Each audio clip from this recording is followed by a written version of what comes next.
Après avoir vu différentes tactiques employées en négociation, voyons maintenant comment nous allons pouvoir nous y adapter. Le point par point, qui consiste à saucissonner la négociation et à imposer une méthode de travail qui aura pour résultat d'augmenter les demandes de concession. Vous devez introduire le maximum de données et de demandes pour chaque ligne, puis regrouper afin de simplifier.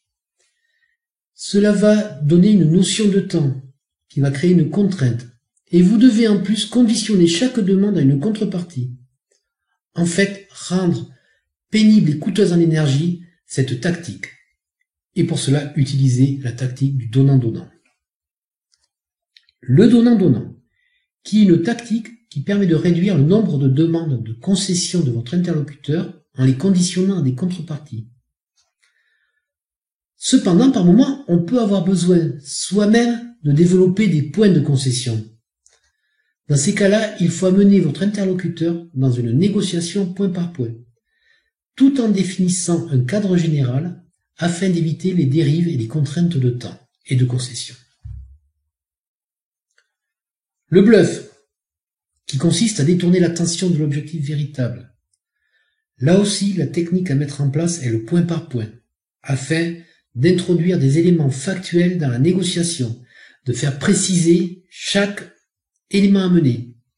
Ça imposera une hiérarchie des points à traiter et ça vous permettra de temporiser et donc de réduire la pression sur la demande de concession. La garde baissée, qui consiste à agir quand l'accord semble conclu et que l'interlocuteur a baissé sa garde. Vous devez prendre le temps, ne pas réagir, mais revenir à un traitement des objections.